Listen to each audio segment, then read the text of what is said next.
Going to do a little chronograph testing. I have worked up some competition loads for IDPA and USPSA for my daughter's G34. They end up being around 127 power factor, and then I had to do some different stuff for the 17, and that's around 127 also. Different barrel length, you need a different amount of powder. Then we have our older load. It's a 129, and they are, I don't know, we'll see exactly what they are. I think that they used to be around 1,000 feet per second. Anyway, got a CZ Shadow 2 here. I guess typically these things need a little more oomph to cycle. Plus this gun is pretty new. So curious if the little low power factor 127s and so on, 127 power factor, it's a 148 grain bullet.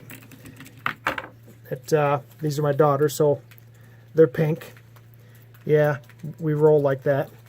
Okay, but mine are maroon, so no questions there. So, the other thing I'm going to do is check out two chronographs at the same time. Got the Caldwell in the front, the Chrony in the back, and we shall see if there's any variation between the two of them. That's going to be pretty interesting to me. Well, we just shot the stuff that makes a 127 power factor in the 5.3 inch barrel. Both of these guns are a 4.5 inch barrel. You can see the Caldwell.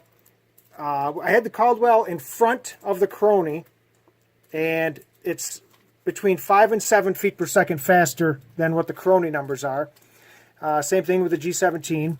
The numbers are 5 to 7 faster than the Chrony in the back. Now, I doubt it's slowing down that much, but we're going to find out right now because I'm going to do the next batch with the Chrony in the front and the Caldwell in the back. Well, we put the Chrony in the front. The Caldwell was reading higher when it was in the front, so we switched them. And it didn't really change any. We're still getting Caldwell numbers higher than the Chrony numbers. I'm going to do some more math, and we will see what the actual difference is between the two chronographs. Okay, this is the Shadow 2 again, and these are the 129s with about a 130 power factor. Big, heavy steel gun. Watch how flat this thing is. I'll try not to flinch too much, just shoot a bunch of times fast.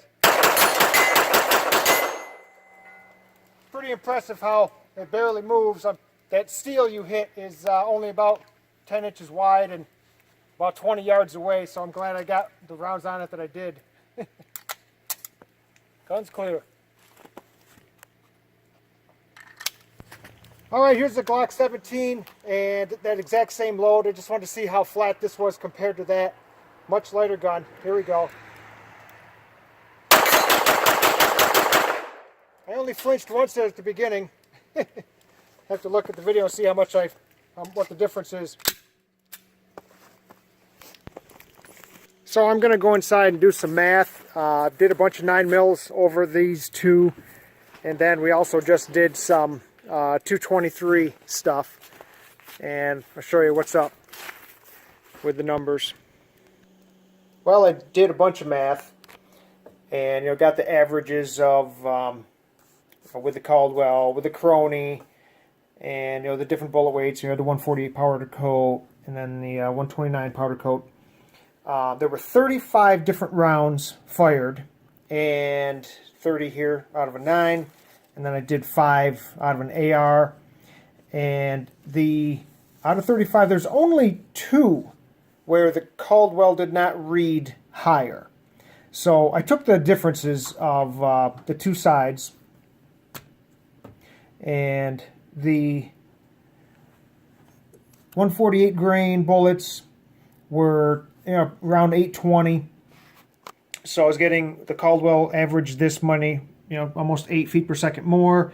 The 129s that were going faster, they average about 15 feet per second more.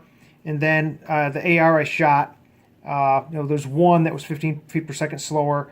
They averaged 30 feet per second more with the Caldwell. So Caldwell read higher, but really I have no idea, which one is correct. So And if you are a pistol fan here, I'll let you know that the CZ averaged 21 feet per second more with the 148s, and the CZ averaged 15 more with the 129s. You know, the 129s were the ones going around, well, right here. The 129s are going 1,000, 4, 148's 840, 820. So, what's going on? Well, from 820 to 1,000 to 3,000, these are the actual averages of the feet per second. The Caldwell was always higher. Well, the average was, because I had 2 out of 35 that were not. But you can see that between the two chronographs, that average, I didn't do the math, but it's probably like 1.2% that the two chronographs are different. So that's pretty damn close. I'm probably going to, you know, because I go to matches and I have to be making a specific power factor, I'm going to probably take this into account, you know, maybe split the difference, just to make sure that I'm over the needed power factor for the match.